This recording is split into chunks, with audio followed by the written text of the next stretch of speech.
But we want to try and stay on a timeline today.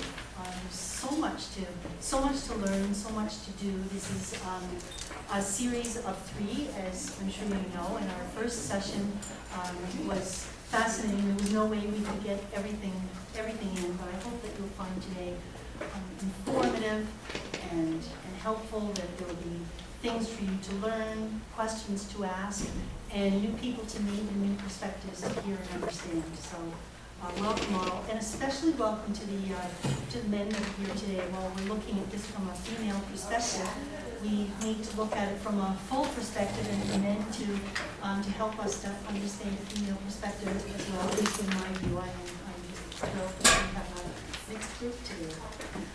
Our speakers, welcome to you, and thank you so much for giving your time today. I'll give a brief introduction. Catherine Bullock, at the end here, is a lecturer in the Department of Political Science, University of Toronto at Mississauga.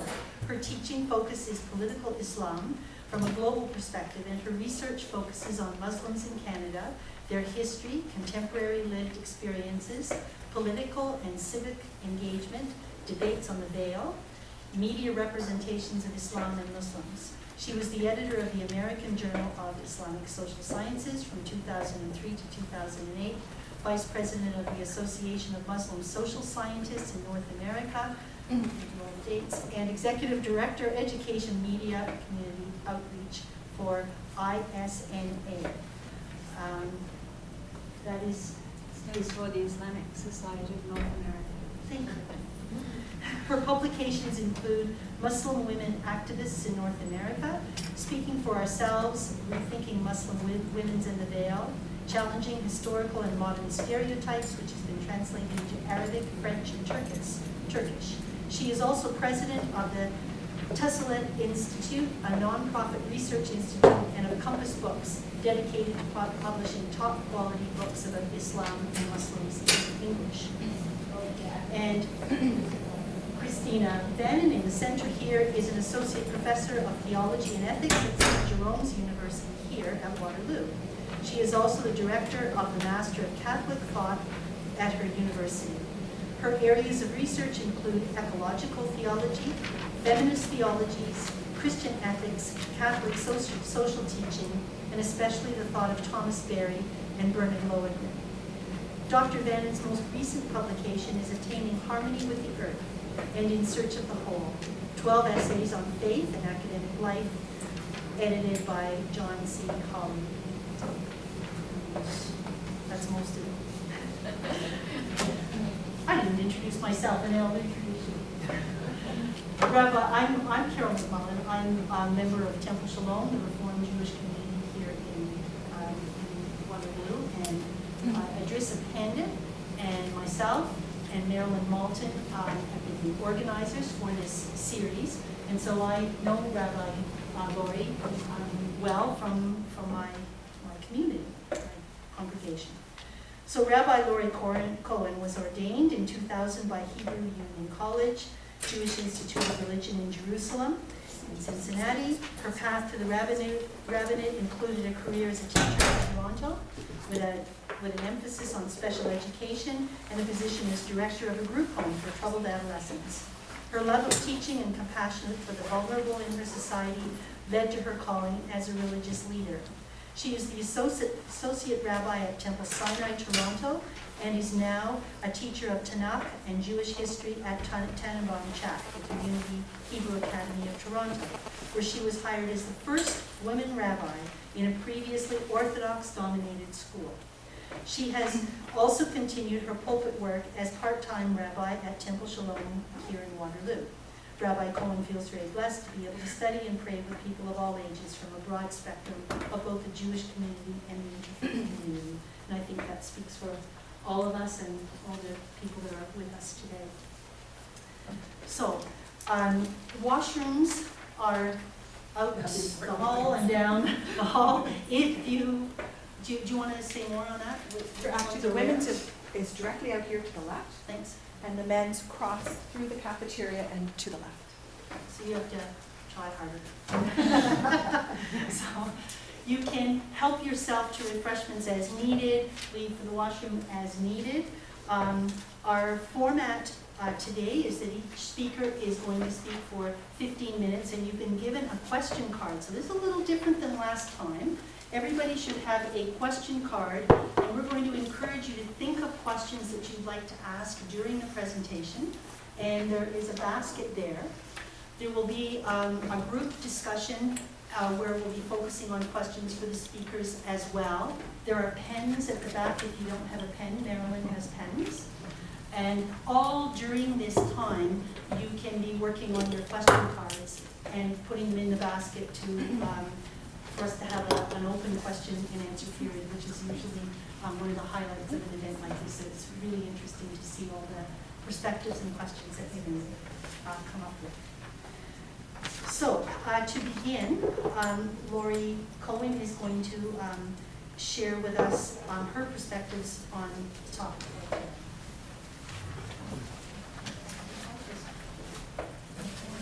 You have to excuse me, I'll probably be putting glasses on to see you, off to see this. We discussed this just a moment ago about, getting to that point where we've got to have glasses and how they are adjusted. But I did share the story that the year that I was living in Jerusalem, which was back in the 90s with my kids, and every morning I just walked outside and it had this mystical glow. And then I moved stateside to Cincinnati to continue my studies, and it also had it, which was crushing because I found out I just needed glasses.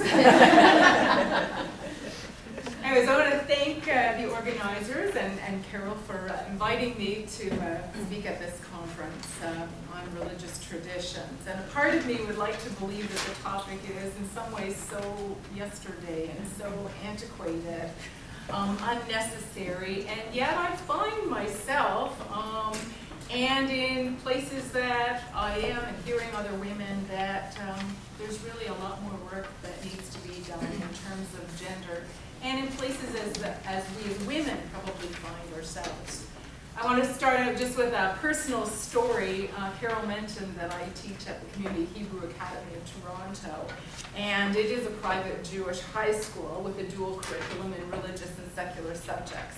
And up until 5 years ago, there were only Orthodox, male, of course, rabbis. So just 5 years ago, I was breaking new ground to even be hired there. And I've struggled to be as good and equal to my male Orthodox counterparts and to be treated the same. But at other times, I've sort of thought of myself as a totally different species. So I've been trying to figure out whether or not I'm a rabbi who happens to be female, or whether I'm a female rabbi. I received a voicemail about a week after my beginning classes at Chat, and it was an anonymous phone message and telling me that I needed to remove my kippah. Okay, that's the head covering that most traditionally men wear.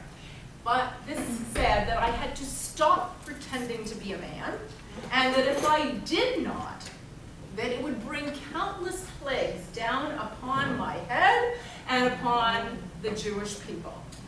Whoa, how much power I had. So my decision then to wear a kippah, a head covering, so offended some people because it seemed to be a front of the gender divisions that they believed in.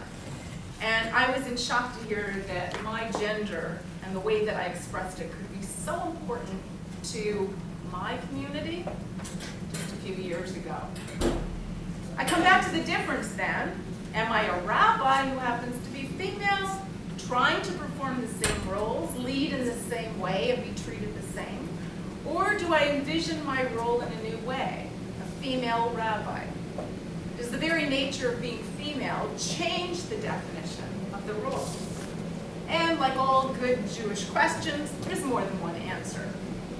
And for all of us today here who are religiously oriented, we have to ask ourselves what it means when women claim authority, the same kind of authority that our male counterparts used to have. Authority for decision making, authority in ritual matters and authority in what was once totally male-dominated fields of learning. So with that as a sort of an introduction, I want to go back to the ancient world of the Bible. And the Bible, known in Jewish circles as really Tanakh, for Torah, Nevi'im, and Ketuvim, the Torah, the prophets, and the writings. And it is written mostly in Hebrew. And Hebrew is a gender-specific language. In fact, every time a person speaks, they're not only saying the verb, but they're specifically using a male or female verb form. So if I say, Ani medaberet ivrit, I'm saying I, as a female, am speaking Hebrew. All nouns for non-animate life are also male or female.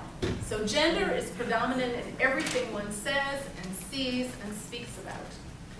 And the default language, especially for God, is of course masculine.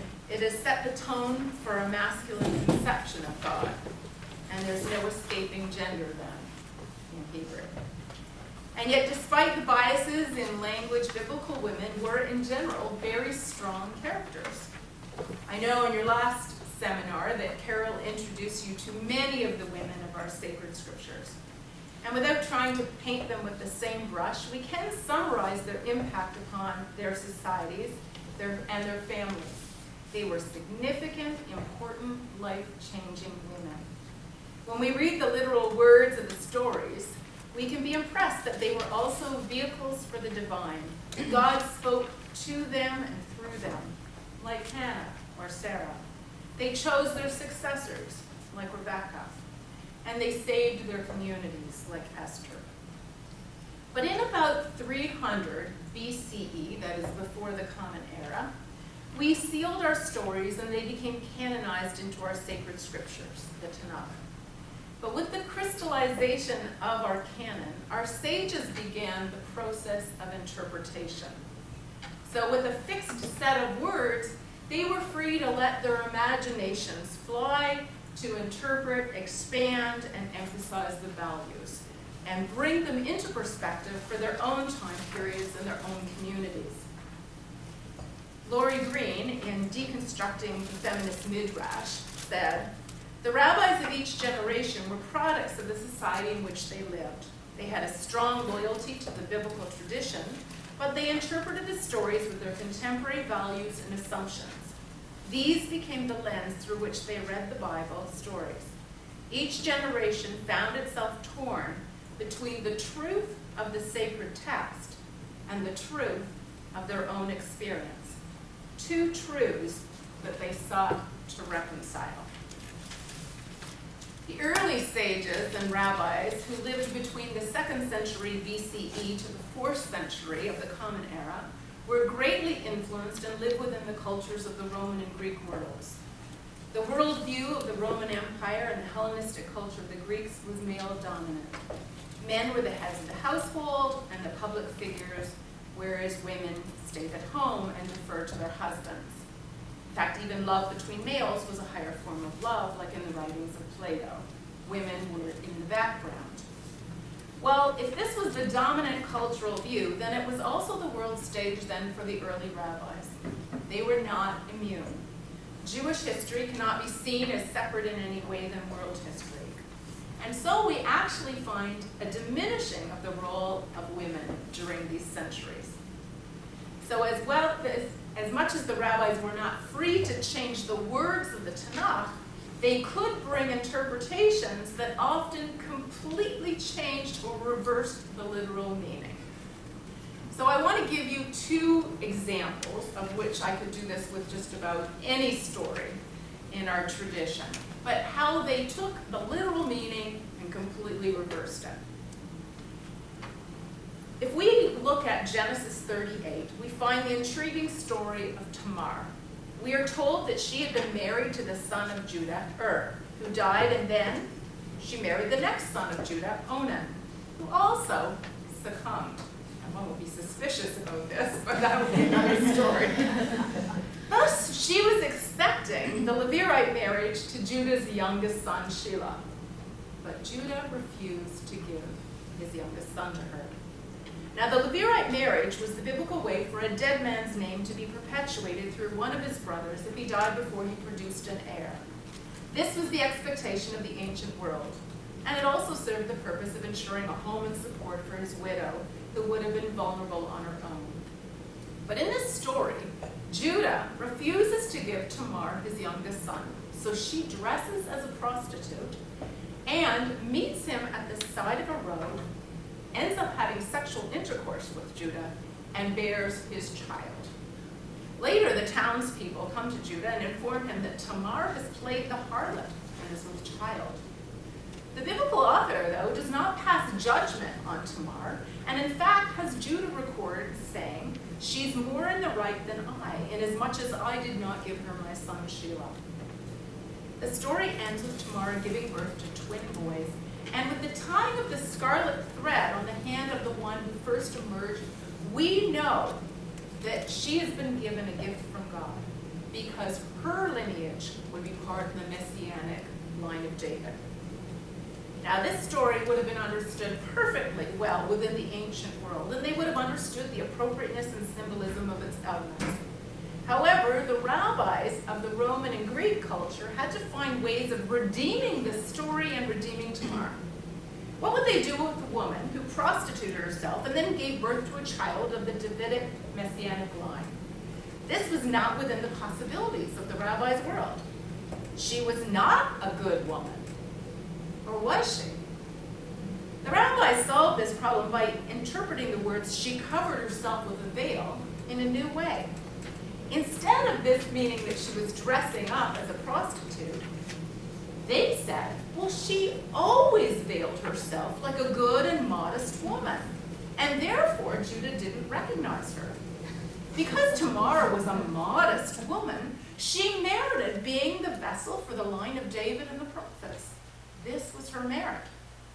The rabbis, in effect, turned her from a woman prostituting herself to a modest, pious woman.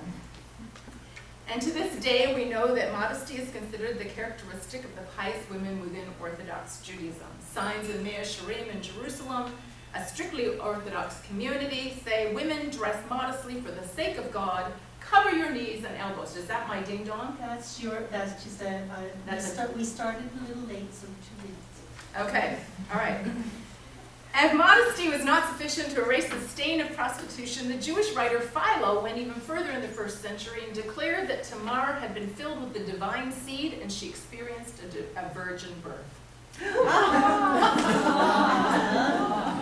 Through this one woman's story, then, it's typical the way that the rabbis needed to change the literal meaning of the biblical story in order for it to fit their cultural worldview. We can see even further evidence of this, and I'll make this one really short, with the case of the rape of Dinah. The text tells us, now Dinah, the daughter whom Leah had borne to Jacob, went out to visit the daughters of the land.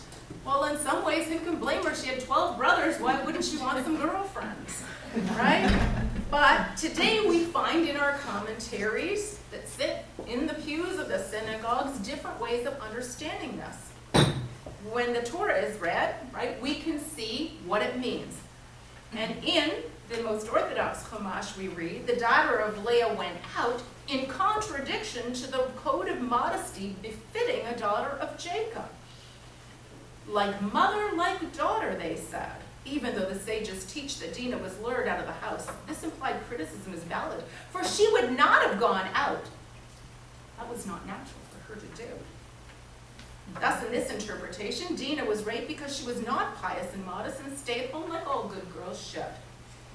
However, in the Women's Torah commentary, a modern interpretation of the Torah text, we read that Dinah goes out of her father's house to a public space, literally, to see her peers.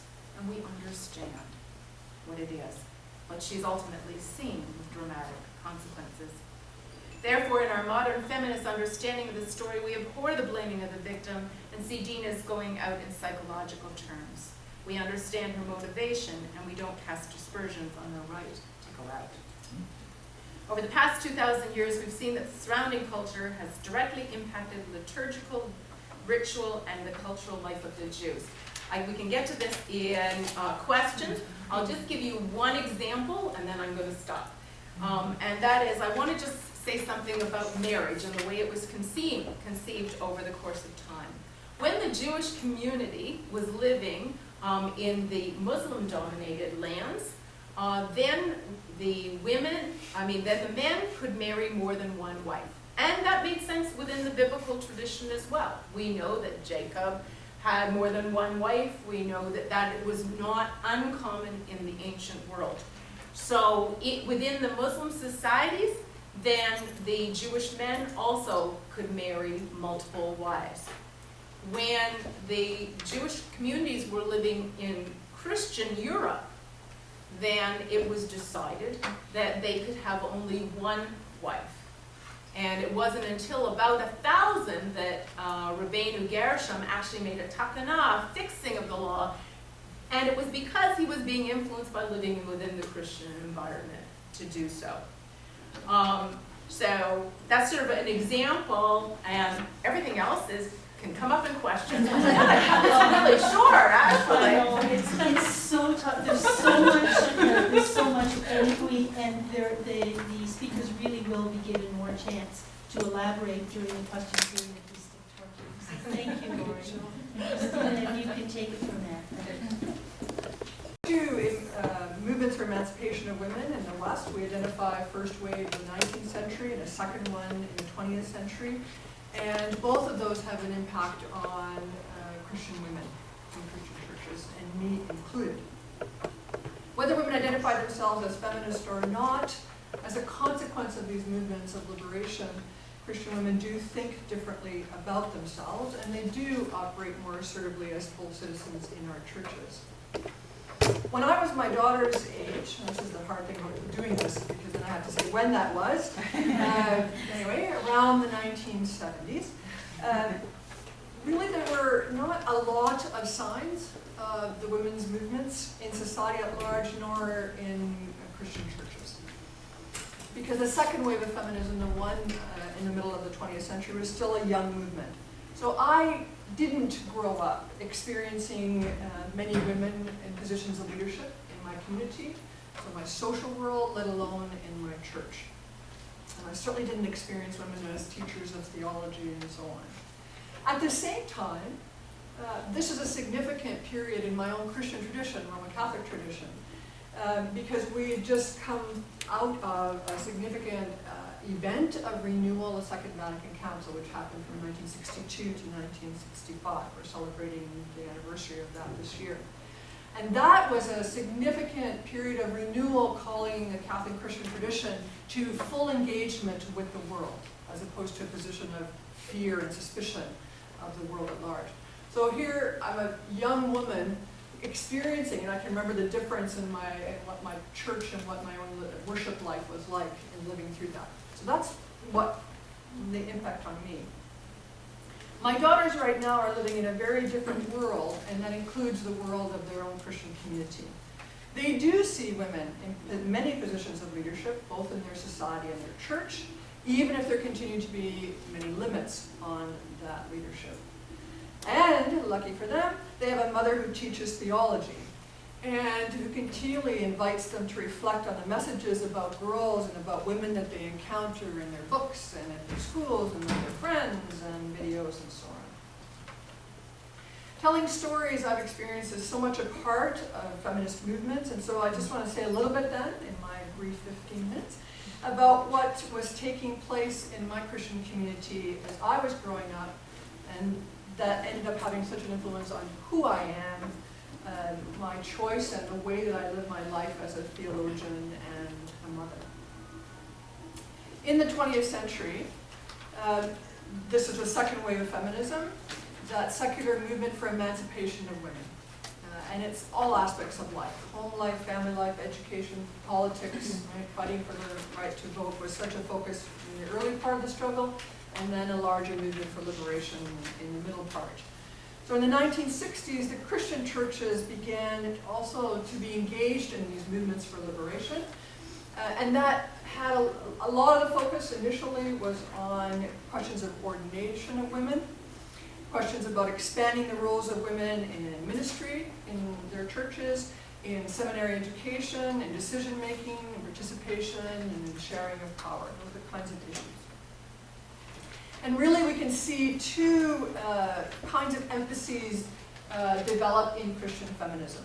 On the one hand, what we see in my lifetime is a growth in the number of women whose work increasingly focused in the life of Christian churches.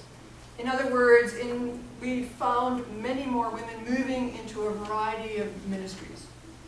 So they were on campuses as chaplains, they were in prisons and hospitals, in parishes, and having new responsibilities, working with all kinds of groups that were evolving.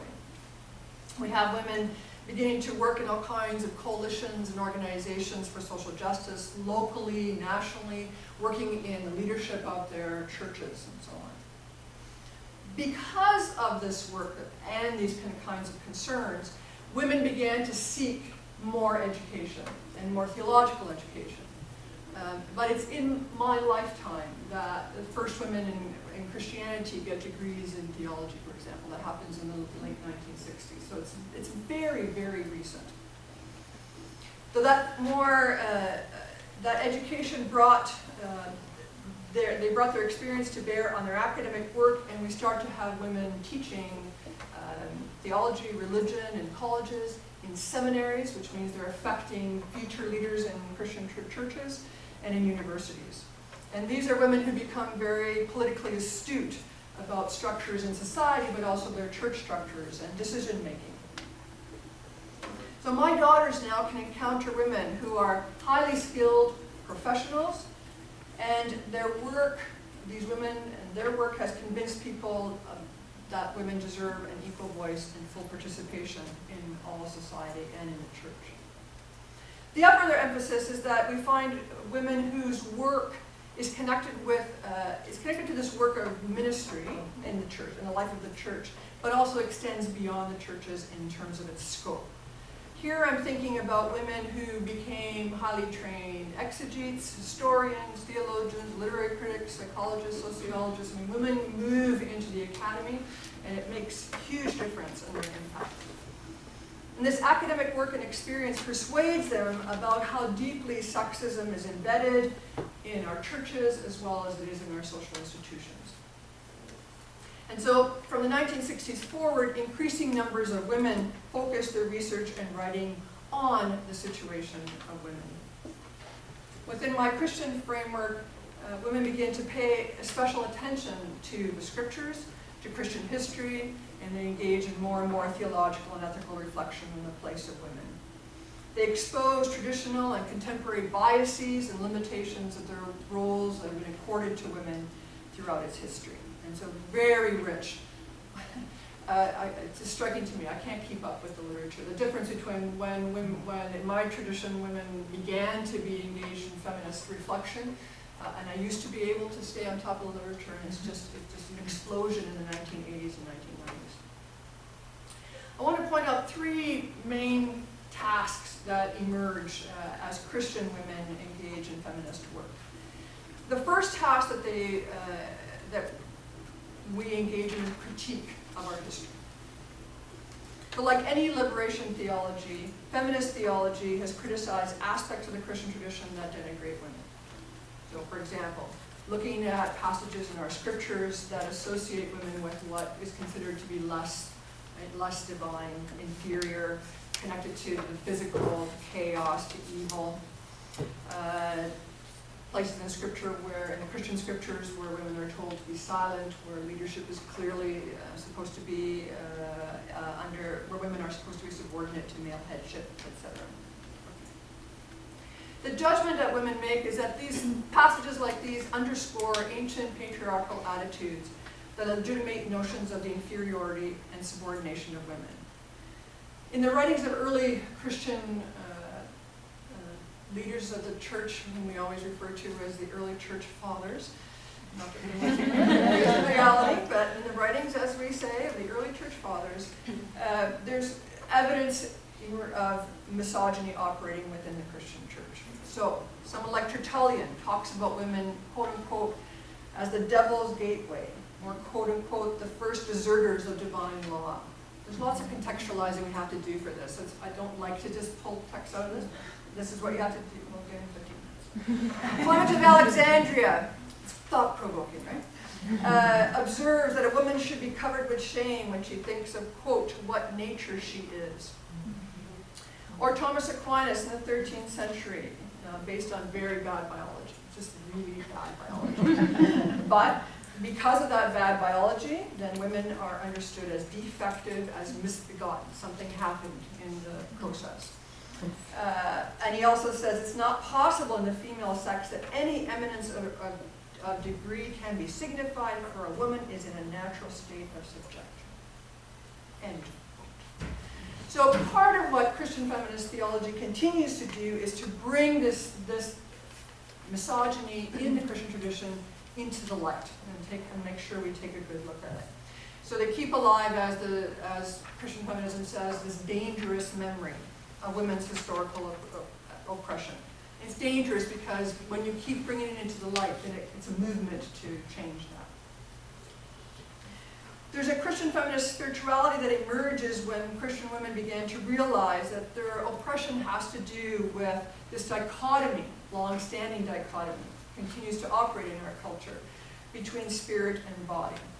More so even than the polarization of roles that we have based on our gender. So the problem with a dichotomy is that it's a dichotomy. Instead of realizing there's a relationship between body and spirit, but when you create a dichotomy and you assign spirit to what is male and the body to what is female, then it's not surprising to many Christian feminists that we have the kinds of situations that we have. So feminist spirituality has to do with the reclaiming by women of the meaning of the term spirit, a striving to reintegrate spirit and body, or heaven and earth, or culture and nature, public and private, political and personal, whatever dichotomy is, we need to overcome. So work is being done to overcome dualistic thinking, because that's problematic on many, many levels.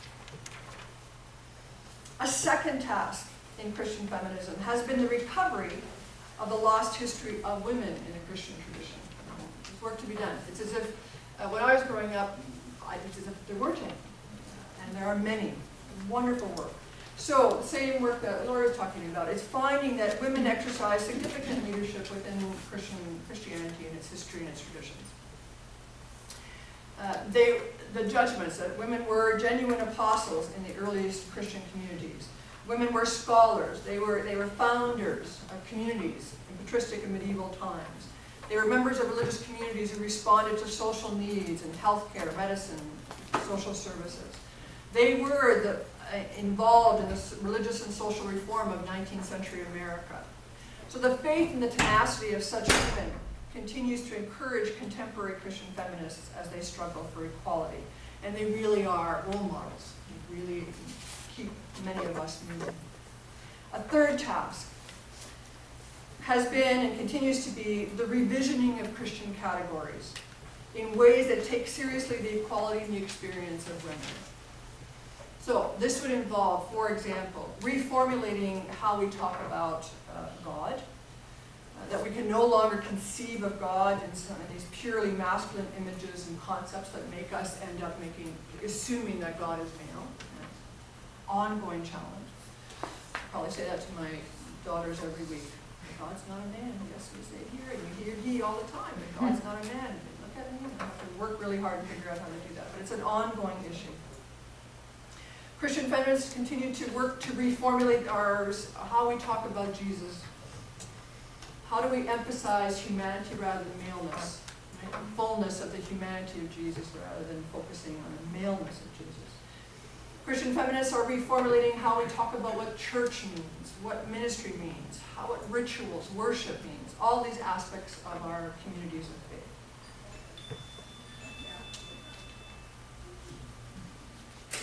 I have more to say. I know, I heard it, that's why I'm going to my last page.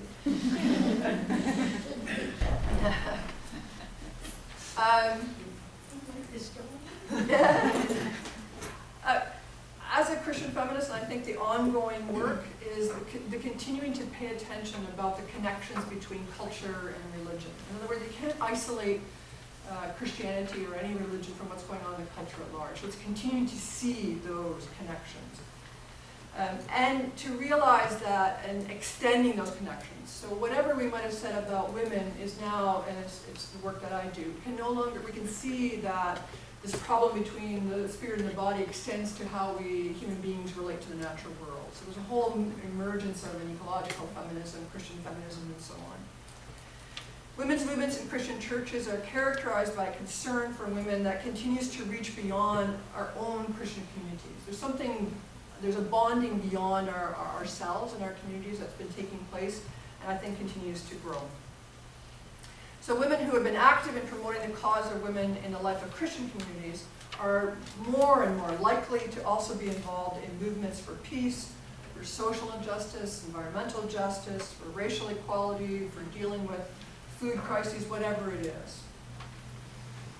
And to be working with that. So I think conversations like the one that's taking place right here today are indicative of this wider bonding, of learning with each other and about each other so that we can continue to work together on issues that affect all of us.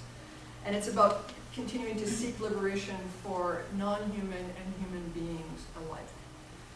And even though I'm like Lori, I think, do we still have to talk about this? We do, because we haven't liberated all beings. So it continues to give me a good deal of hope that we can do this. Hope for the world that my daughters will live in, and the type of world that they might be able to create. Thank you. Thank you so much.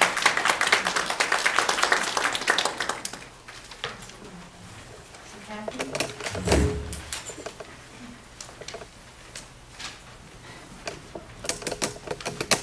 Good afternoon, greetings of peace. I feel like going like this. My previous speakers have spoken so eloquently, and so much of what they say is crisscrossing with mine. I feel this one feels poverty. But anyway, Islam is, I think, what Christina was saying about the connections between faith and culture. I think it's something that people recognize for all religions except Islam. Because anytime there's some kind of tragedy, a woman gets killed by her husband or shot in the head or anything like that, what is it? It's Islam. It's the culture. And I think that it's very valuable for us to be able to have this conversation today where I can make the same case that both of the previous speakers have made, that in order to understand the position of Muslim women, you can't just look at the Quran. You can't just look at the scripture and say, Malala Yousafzai was shot in the head by the Taliban because of the Quran. It's never ever that simple.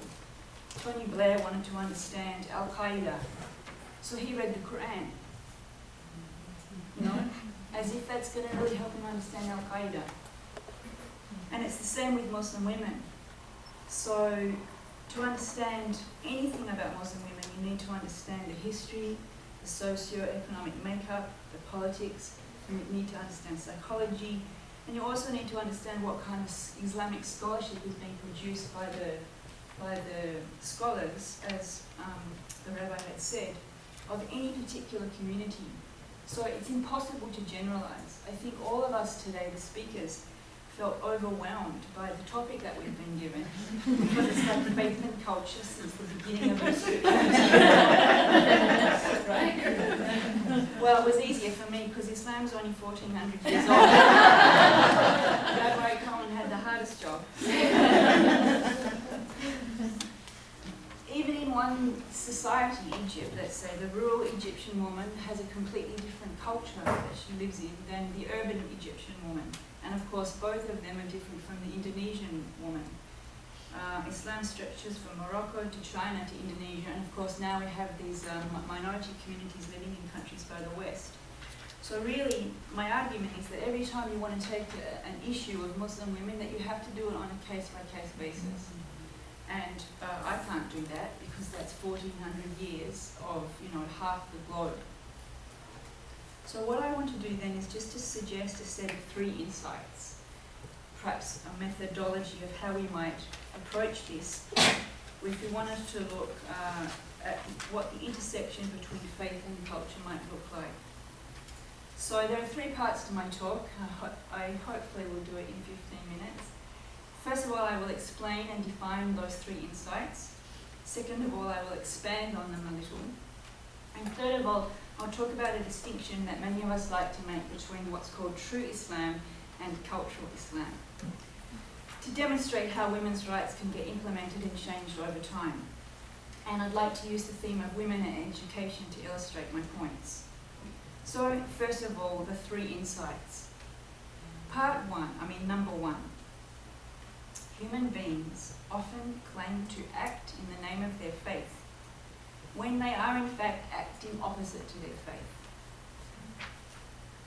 Number 2, how do we know this? How do we know they're acting opposite? Well, for the case of Islam, it's because we use the Quran and the life of the Prophet Muhammad, peace be upon him, and the first community as benchmarks, as signposts, as guides against which we can measure behaviour. And thirdly, I've already said this, but to put it formally as an insight, to understand how people live as Muslims, i.e. to understand how we move from scripture to daily life, we don't just study religious texts. We need to study the context, the history, the psychology and the politics. Then we can look at that result and compare it back to an insight that we've derived from looking at scripture and the life of the Prophet Muhammad. Something almost identical to what you were doing with the first example of was it Tamar? So part 2, let me give an example. The Quran, the Prophet Muhammad, peace be upon him, and the first community all valued seeking knowledge. And both men and women alike were included in this. So, for example, in the Quran, chapter 39, verse 9, it says, quote, "Is one who worships devoutly during the hour of the night, prostrating himself or standing in adoration, who takes heed of the hereafter, and who places his hope in the mercy of his Lord, like one who does not. Say, are those equal, those who know and those who do not know? It is those who are endued with understanding that will receive admonition." Those who are endued with understanding. That means people who have knowledge are the people who will receive God's guidance. And even though Arabic has the same difficulty that Hebrew does in terms of its gendered language, although happily Allah is actually a gender-neutral word, it just means Allah, the God. It's not a masculine word. But even though the he is used in this, it was understood to mean to apply to the female believers as well. So there was a saying of the Prophet, which is known as a hadith, in which he said, "Seeking knowledge is obligatory upon every Muslim." And it was meant every Muslim male and every Muslim female, and that's how it was understood in the first community and for the first couple of centuries, maybe 400 or 500 centuries after that. So just to give 4 examples. First of all, we have Aisha.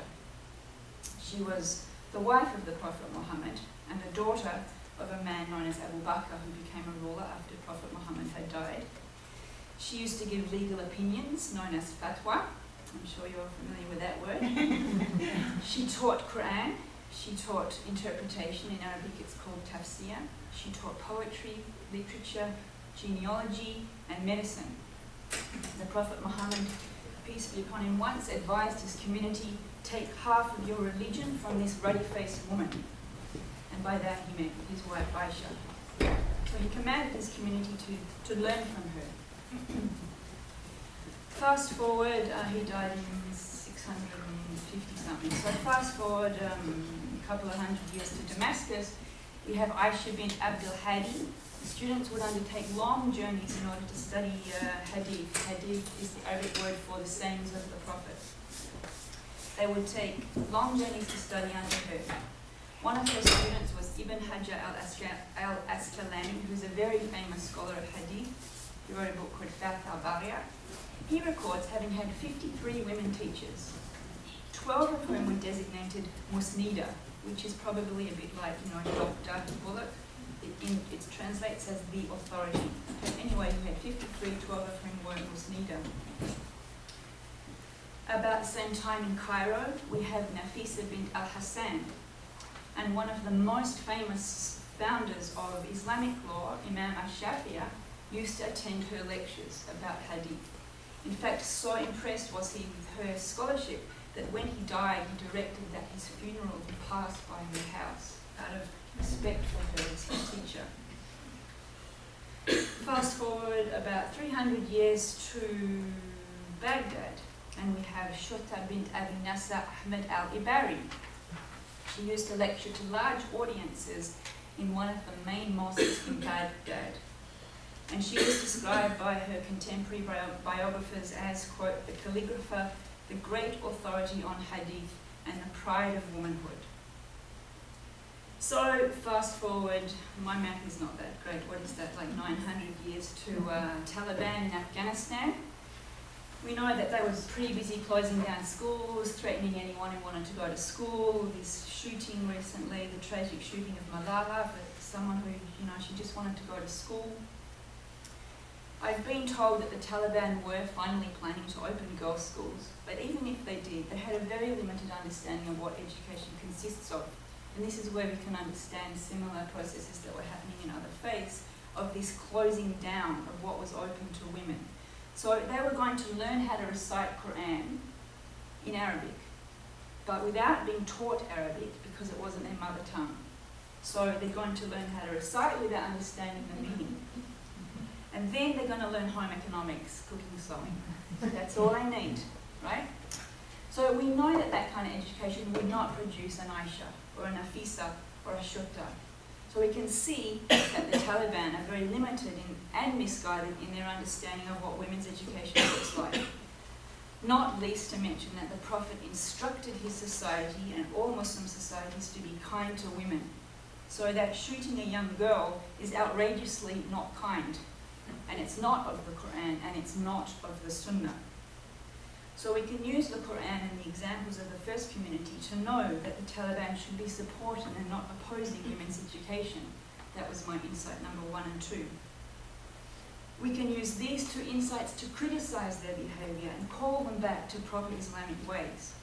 We can also use what I called insight number 3, where instead of blaming Islam for the plight of Afghan girls, we look at the psychology, history and politics of the Taliban and the society in which they live in order to understand their thinking and their behaviour and to know its deficiencies.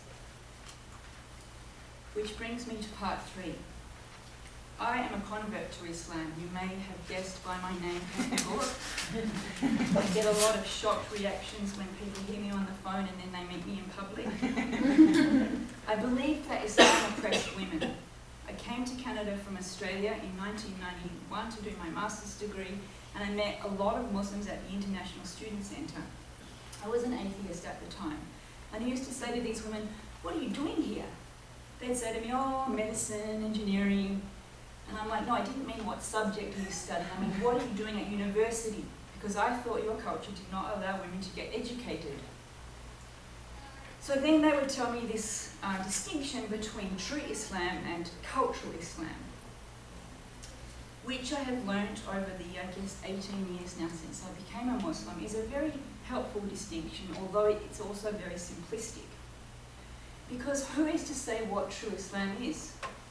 When do we know it's cultural Islam and not true Islam? Cultural Islam usually claims to be true Islam. It establishes itself institutionally in schools, in mosques, and in families, so that certain customs and traditions are preached and taught and believed in and passed on by a community. To say or do something different from this tradition is destabilizing and marks one off as a source of danger. This is what happened to Malala and others like her. They're trying to enact rights that are perfectly legitimate Islamically, but contrary to a long cultural heritage in that part of the world that frowns upon female education. So one of the things that had attracted to me to Islam, I made the transition from atheist to Muslim believer. It took me about 3.5 years. One of the things that attracted me was a prophetic emphasis on women's education. I was studying a 19th century English intellectual for my master's degree, whose name is Harriet Martineau, And I learnt about what 19th century Victorian England thought about women's education, and they didn't think too highly of it. So women, as you mentioned, were struggling for the right to attend university, to have education, in fact, to be known as a legal person. Women did not get that right in the West until, I don't know, 1863 or something like that. It does come up kind of fast. So, the first woman in the British Empire was a Canadian to get her bachelor's degree from Mount Allison University, 1875. So I was pretty attracted to this early emphasis in the Quranic and prophetic community women's education. And a lot of converts, they learn about Islam only through text, and then they meet Muslims and they're totally shocked. I had no idea that Muslims had this negative attitude to women's education until, you know, you spend some time in the community and then you start to understand these sort of cultural issues.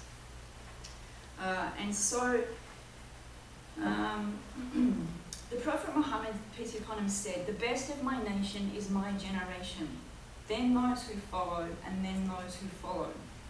Which is why for Muslims seeking social justice, the template is always the first Muslim communities under the guidance of the Prophet Muhammad. It is not a forward-looking utopia, but a backward yearning for what was, what has been lost, and needs to be restored. There is always more than one interpretation of text. And my argument is that we have to use on a case-by-case basis, basically social sciences to understand the situation of a woman in society, and then check that situation against what we might take as best practices in terms of interpretation. And if we find problems, then we know that the problem is in our interpretation and not in the scripture. I get a lot of journalists who call me to do interviews, and they're always shocked that a white Western woman would convert to Islam and then start wearing a scarf, and you know, what about this and this and this and this and this and this and this issue with Muslim women? And I always tell them, look, as a believer, you believe that God intends good. He created men and he created women. He's not going to create women and then want bad for them. It doesn't make sense. So you have to say that if there's a problem with the way women are living, the problem is the way that the text is being interpreted. The problem lies with us, never with scripture. So it's always up to us then to look for best practices and to make adjustments when we notice that the best practices are not being carried out. So I thank you very much for your kind attention and for the opportunity to come and speak, and for the people who spent all this time organising and preparing for today, and thank you very much.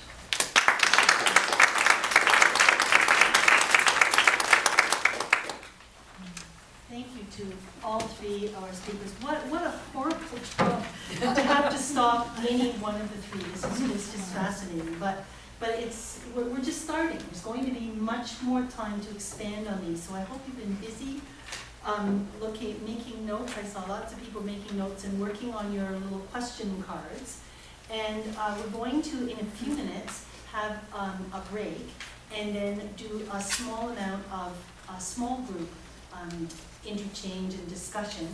And as a preparation for that, we thought that we would ask if any of you to start with might have a response to what one of the other speakers said, a question to just sort of get the group thinking in that mode of how might we ask or respond to something that we have heard today. So is there any, we don't have to go in any order, and we have about a minute. Just a quick response to start, to just give us a taste or a sample of the kinds of questions people might ask in a group. Would anybody have a response to it? I just want to make a comment, and that is, I mean, just listening to the two of you, I mean, I hear truth in what you're saying. I mean, it doesn't matter when you're from a Christian tradition or the Muslim. It's just, this is a shared truth that we have, I think, as women.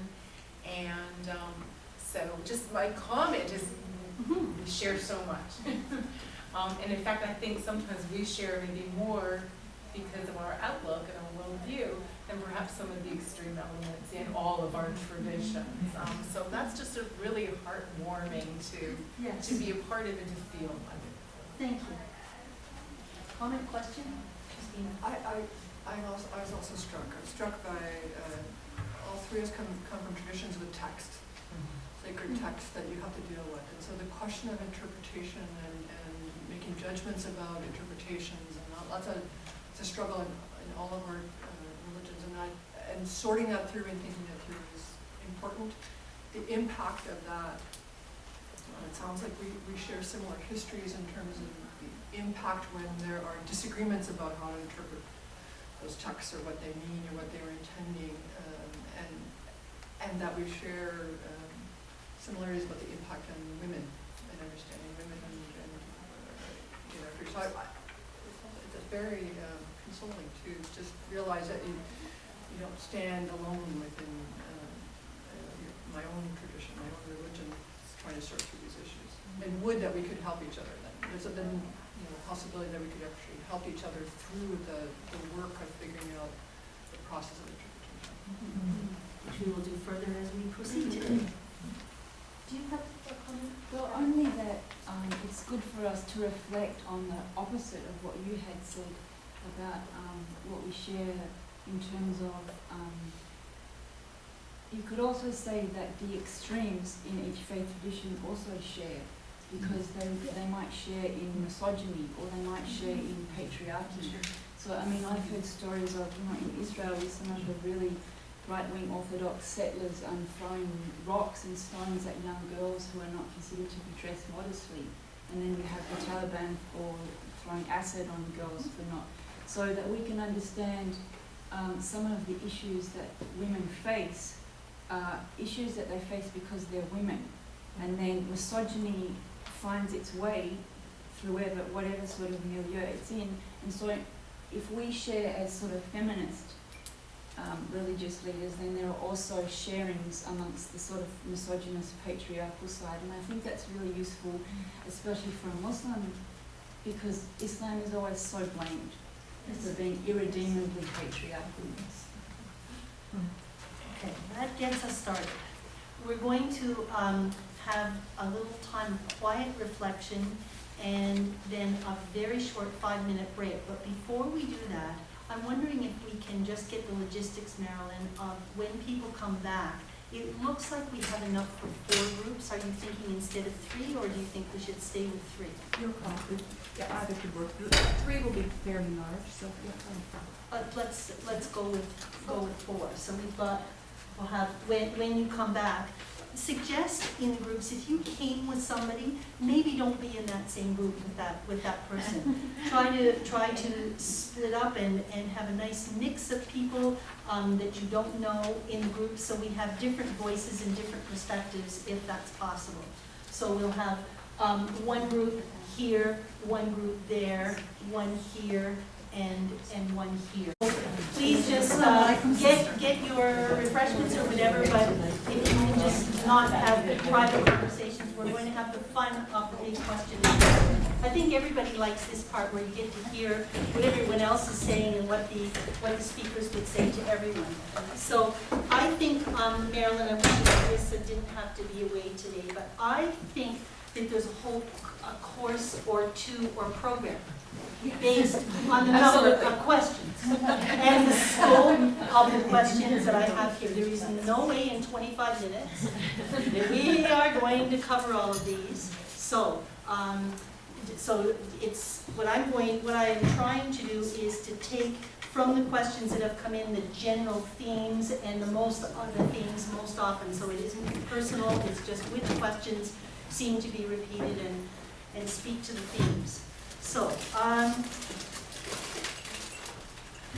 to start with, there are some to specific speakers, and what I'll suggest we'll do is I'm going to pick one for each speaker, but then the other speakers can speak to the question as well after that particular person has spoken if they wish. So, starting with Professor Christina. Do you feel that all of the innovations of Vatican II have been implicated, especially in regards to the roles of women in the Church? If not, how do you think these changes can occur? Is that implicated or implemented? I'm presuming I was implemented. Yes. Did I say I meant implemented? That's a different question. Implemented, yes. Feel they've been implemented? No. And the second half? And how can some of these changes occur? And again, this could be a whole course, but maybe just one or Yes. two pieces of that question. Unfortunately, my course on Vatican II is not canceled. Well, that's okay.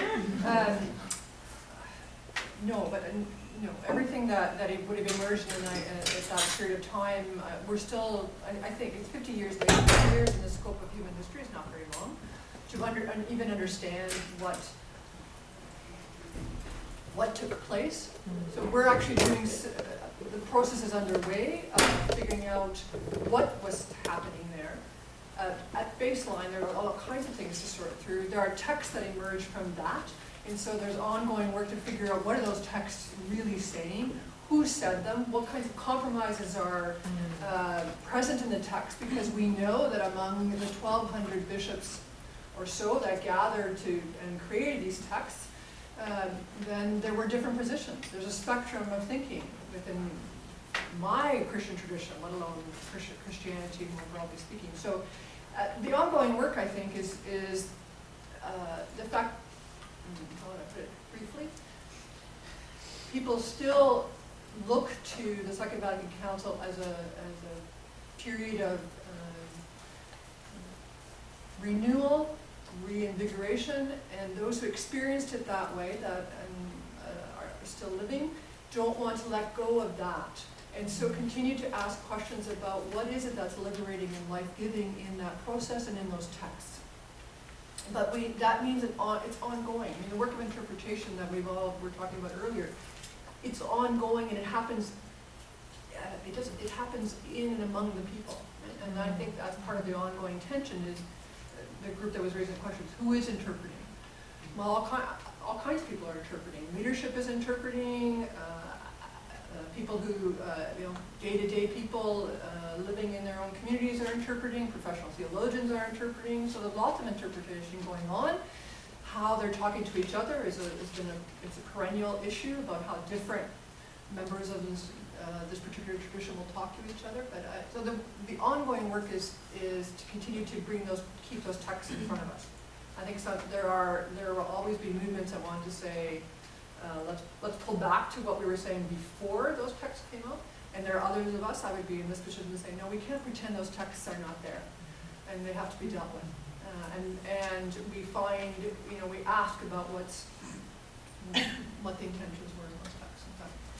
No, I think what I'll do is just keep going through the questions. Sure. And then we'll have some more informal response time. So for Professor Catherine, where is it? Just a second here.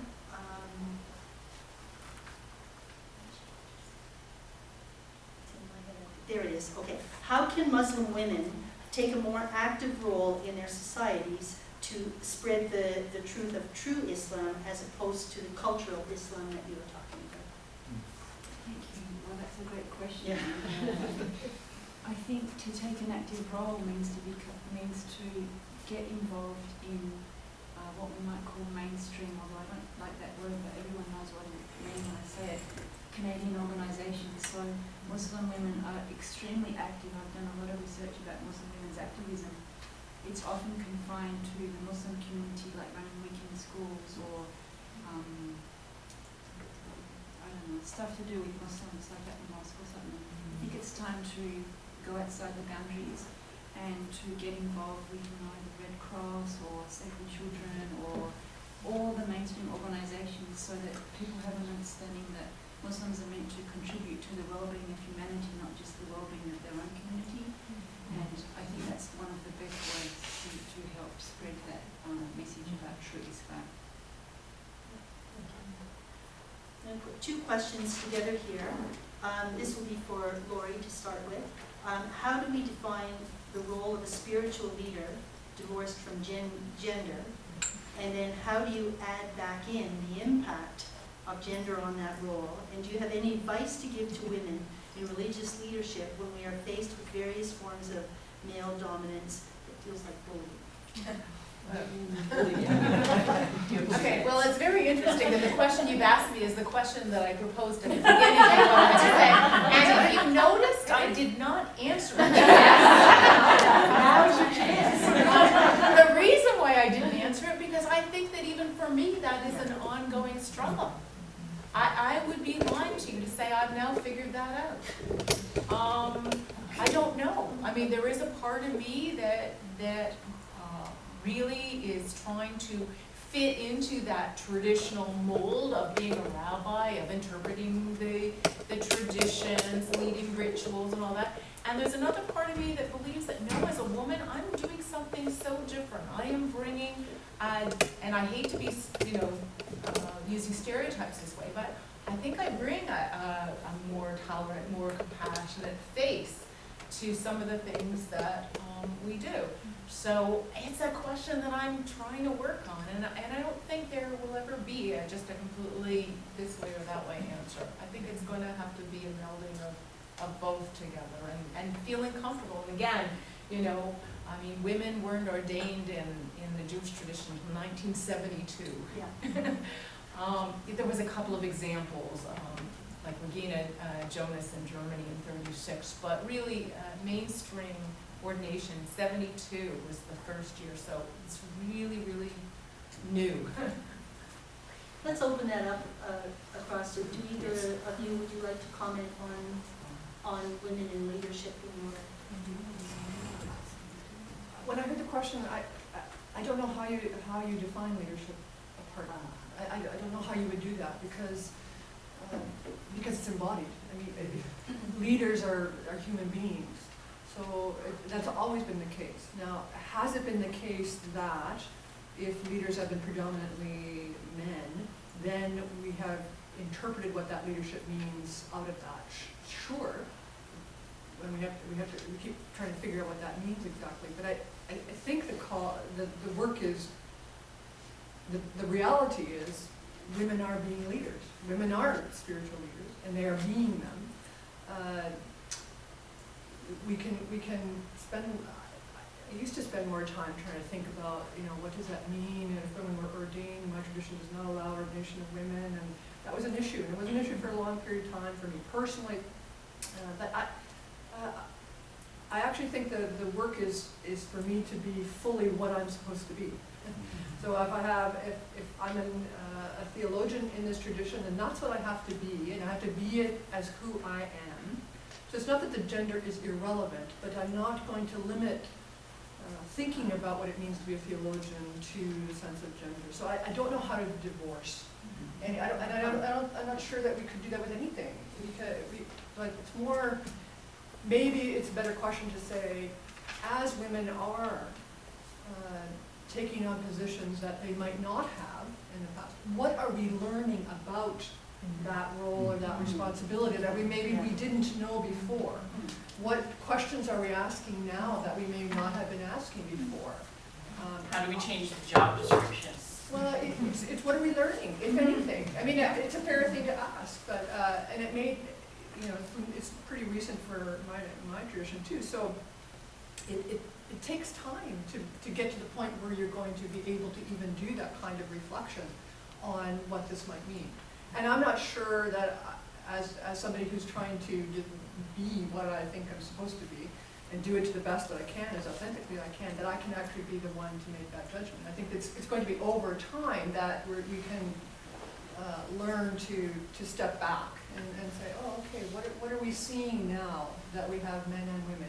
That we begin to have others that we've defined as other in positions of responsibility, positions of leadership. All of that is contributing, I think, to our shift, the shift in our understanding of that. Expanding, maybe, that's a better way to think about it.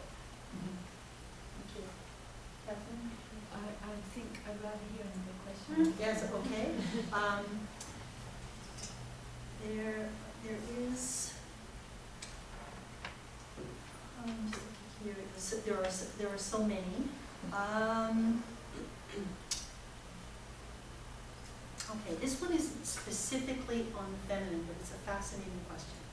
Is Islam only 1,400 years old?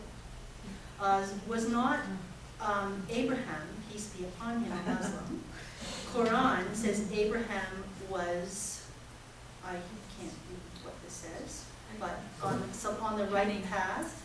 Also says prophets were on the right path of submission to God, received messages from the same God, and through the same honorable angel Gabriel.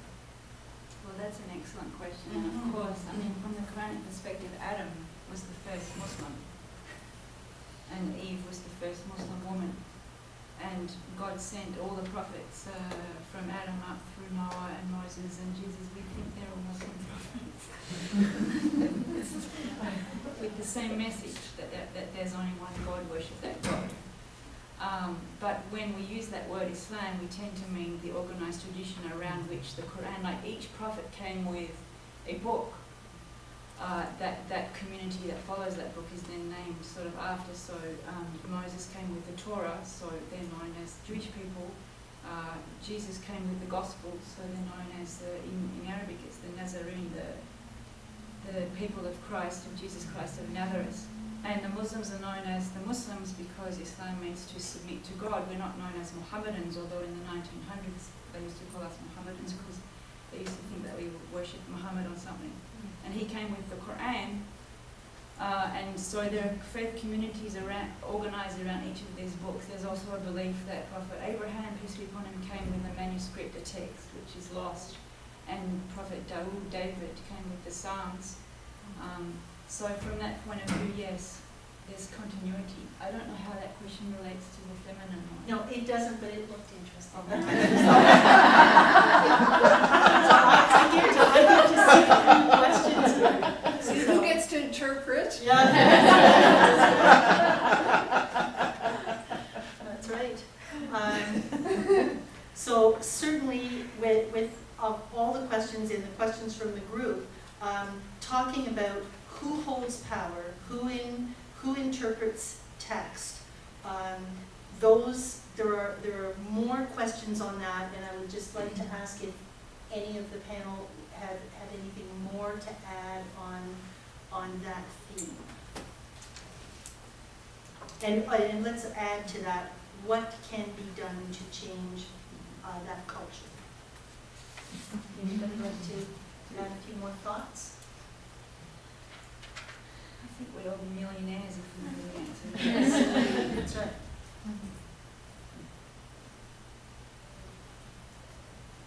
I don't know, but I'm not the panel, but I thought I had is the culture changes when women get educated. And I've seen it happening through certain organizations, and so if women don't know that they are allowed to have a voice, then they won't. In fact, at this point, what we had decided, there are so many questions here. Some of them are going to take us off on different tacks. So we didn't tell you this at the beginning, but we had decided at the end that we would open it up to the floor anyway. So if your question wasn't asked, you get to ask it. What I am asking is that you don't give a theological dissertation before your question. There are some questions that have so much preface to them that I'm having trouble getting the question out. We just need a clear question, please, if we're going to take it from the floor. Yes. Thank you so much. So what I think is nice about our group, and it's sort of an underlying theme, is that we're people of faith, right? We all believe in God. But I think something that's troubling to many of us, and myself personally, is that more so now than when I was young, we're becoming more of a non-faith-based society. You know, we have neighbors, we have people in our community, people don't believe anymore. Some are good people, and most are doing everyday things just like us, but how do we, when we want to help people generally in the community, and this is a question to all three of the panelists, when we want to help people in the community, whether we're Muslim, Christian, or Jewish, how do we call people back to God? Because that's very, that's something that's a strength in this group, which we should really sort of focus on and brings us together. again, when we go out to the soup kitchen, or we go out to community events together, or as groups individually, we represent in some sense believers, right? So how do we bring back, let's say, the rest of the world back to God?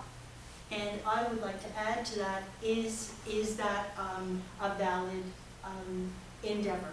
Should we be trying to bring people back to God? And if so, how do we do that? So if we can have two sides of that question, anybody on the panel that I'd wants to? like to sort of address that, Touch because actually I'll that just pick up from what your second part was. And that is, I don't see it's my role to go out and try to convince people to believe in God. Certainly if anybody came to me to have discussions, I'd be more than welcoming of that. But when I live in the world, then what I do is a prayer. The way I treat people, that's God in our midst. And I don't need to try to convince them on a theological level or anything like that. I just need to model what I think is the best way to live amongst people. Okay. Someone else on the panel like to address if and how to Well, I help? was gonna say something similar. I think that if one just is a benefit to humanity, that's all that's really required. I mean, God is the one who brings hearts to him or not. So I think if one just lives the best life one can and benefit others, that's all that's really needed. Belief is not in our hands. I think two things. One, I think there is work to be done in our time to talk about that there is a place for religion, that there is a role for religion. And so I have colleagues that are working on that to help us in a time where it seems that people don't understand what religion is and why people would believe that kind of conversation, I think, is a helpful one. In terms of the other part, I think I'm in agreement, but I'm not sure it's my job, but I do think about, as a mother, I do think about how do I create possibilities for my children to experience God. I think I can help with that. I can't make it happen. It's not my time about, that's not what I do. But I can certainly create conditions for that. And that I try to do. There was actually an interfaith Abrahamic Faith Forum at Laurier just this week, and somebody worded the question even more directly than yours and said, should missions be banned? So this has been a question certainly that some people have asked of Christians who seem to be actively going out and trying to convert people, and yet your question wasn't that. Your question was helping people to see another side of life. I know that, but it is on that spectrum. There are a lot of things to consider. There's a question here. Yeah, I'm just wondering, I'd like to respond as probably the only token atheist in the room. I believe strongly in doing goodwill for others, not because I believe there's a reward in heaven afterwards, but because I have one chance on this earth to do it. And I'm happy to unite with any person who's willing to do good to others based on tasks. So any person in this room who is wanting to work together in soup kitchen, raise money for awareness around something, put together a sexual assault center, these are all things that I would happily unite based on the humanity that it comes from. And I don't believe that I need a religious ideology to guide my goodwill. I can do all good things, as can anybody else in this room, without a religious ideology guiding it. Because I believe in morality at a human level and not a metaphysical one. And I say that with great respect for all the people and their beliefs in this room. And this represents the spectrum of our feminine experience, so thank you for sharing that perspective as well. Thank you. Tasks are great. We can all get along. Are there any other questions from the floor? I do have a question. Oh, yeah, okay, all I right. do have a question. Actually, it's at the panel, and it actually has to do with tasks. I see such great honor in what you're attempting to do with trying to reestablish what women mean within each of your Abrahamic faiths. And I think that a lot of what Professor Christina has said, for example, about trying to reinstate women's education. I see that you're linking along a lot of those Can you things. form it into a question, please? Sure. Yeah. Would it, moving away from Abrahamic faith and uniting along the lines of women, we are 50% of the population in this world. Would it not be easier to fight this without being in the confine, or within being the structure of religion? Because it is not a fair fight with the way that people believe it as it is currently, the interpretations that you're railing against. Would we not be stronger and more united without it? Not to say that you need to remove your spirituality, but just in terms of Abraham. Okay, then let them address the question part of that, if anyone wishes to. No? I used to be an atheist, and then I became a believer, and there's a difference. And Yes.